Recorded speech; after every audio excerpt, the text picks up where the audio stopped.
Shiva!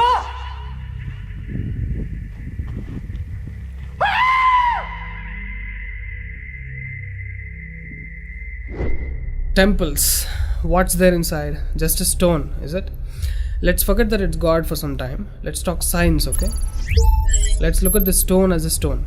Keep your gods aside for a while. I'll tell you the basics, listen. If you look at the temple structure, deep inside the sanctum sanctorum, all you will find is a stone. 6 to 7 feet or 9 feet, including the pedestal, etc. A whole lot of people are ridiculing why this much decoration to a stone. What's there in it? How can you worship this dumb stone as God? To all the idiots who are ridiculing idol worshipping, let's talk science, okay? What is it? It's a rock. What is rock? Rock is made up of metals and minerals. If you go to a valley and shout something, what does the rocks do? It will give you an echo.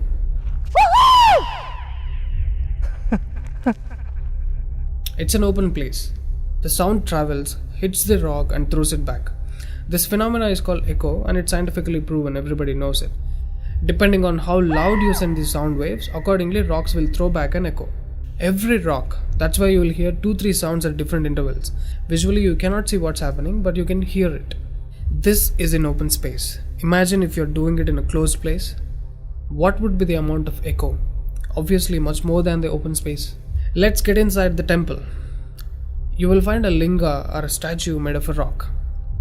And it's placed in a closed wall structure with a Galigopuram on the top. That means a pyramid structure with a tip pointing to the sky. There will be no ventilation. Tight packed and covered with stone walls to a precision where even the light cannot enter. Now people send some sounds to the rock. Not just today, it's been practiced since thousands of years. They are sending some sounds to the rock continuously, right from the morning to afternoon to evening till night, every day. We all know that sound has a form. To all the lower IQ people, I'm going to show you a few experiments where particles form different patterns and forms due to various types of sounds.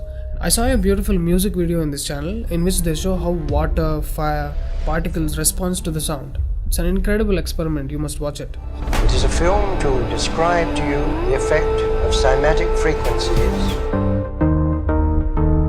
Now, 72% of your body is water. 12% is earth, 6% is air, 4% is fire, and the remaining is space.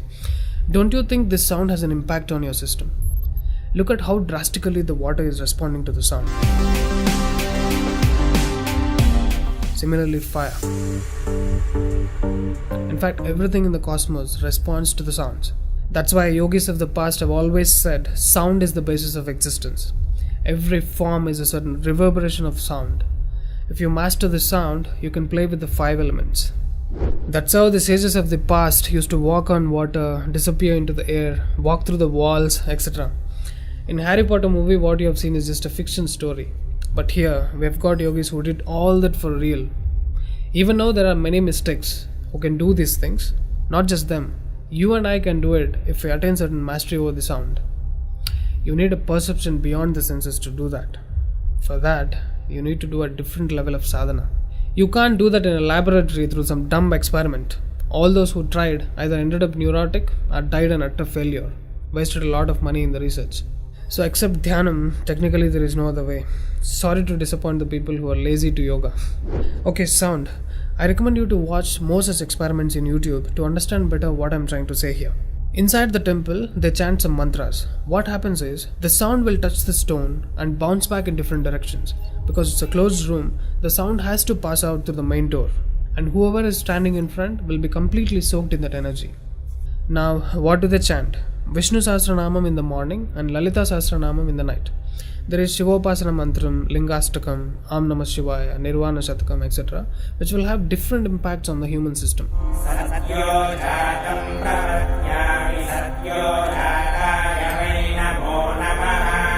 I really wanted to check what impact these sounds have on the human system. So I went to a neurosurgeon to really experiment and document the impact of these sounds on the human brain, the human system. I took my friend Rahul for the EEG test. It's called electroencephalography, where you can see the brain activity, the activity of the nervous system of a person on a computer. We played Lalita Sahasranamam to him.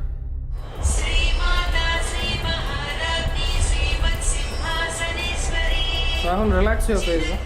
ఒకసారి first నుంచి చెప్పు. Right.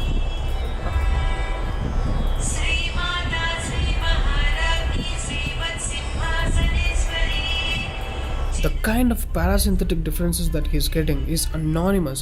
Oh my god, then I understood. These sounds are engineered in such a way that the rhythm of the chant will go inside your parasympathetic nervous system and will put you into deep sleep within 3 to 5 minutes.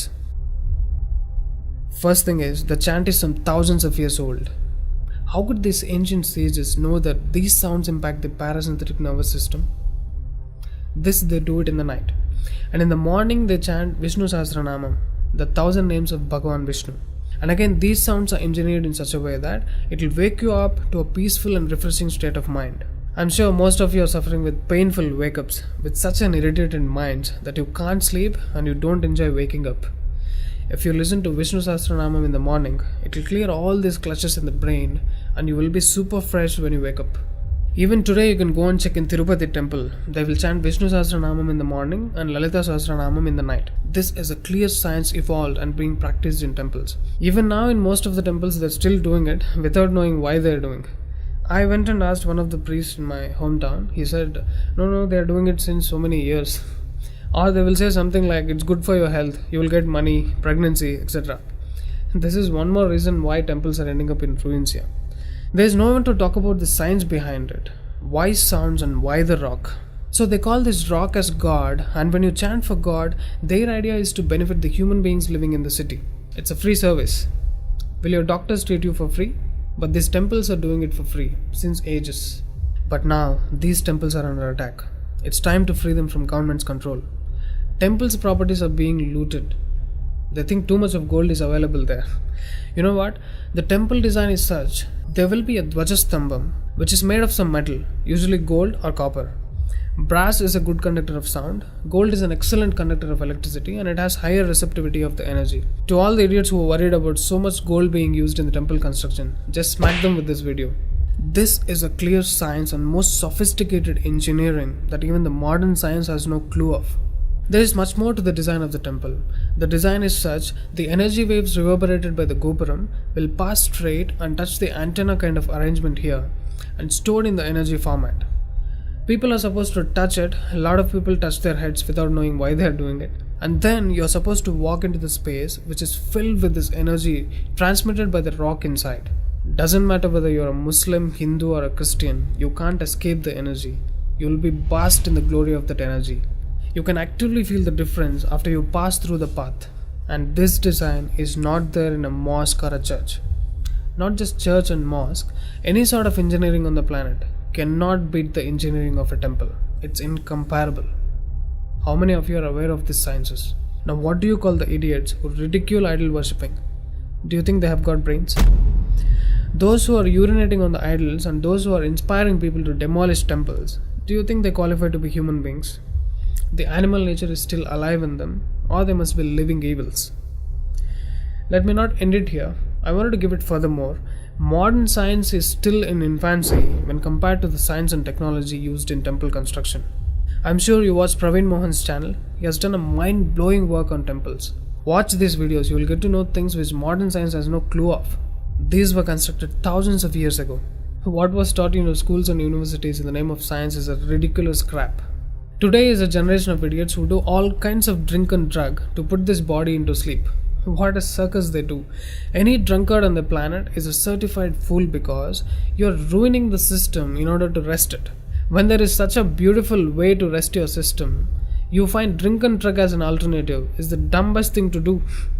The government's encouraging drink in order to balance the income of the state. It must be the epitome of stupidity. What a horrible way to run a state. And these governments are handling the temples. Oh God, now it's time to remember the God inside the rock. It's not just a dumb stone. There is a huge science behind consecrating a rock into deity. Any number of mystics have infused the life energies into a rock and make it function like a living being. Sadhguru is the living example of a mystic who consecrated Dhyanalinga. You know what? For most people, it's not just a stone, it's a living being. There are devotees who can talk to the deity and get things done in the world.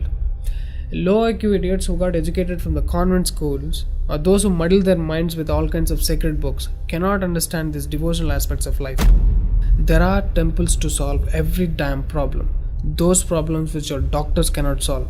Your psychological imbalances, bipolar, neurotic, whatever. Now, these temples are in ruins. I get tears in my eyes when I look at the condition of these temples. These engineering marvels, which acted as powerful devices to communicate with the cosmos, download the energies from various places of the galaxies, are now in such a horrible condition. Idiots have no idea what these temples are made for. Worst, temples are under government's control. Temple funds are being misused like hell. Temple properties are being sold. Churches are being constructed in those places. Why? Can we all keep the fights aside and unite for the cause? Free temples from government control.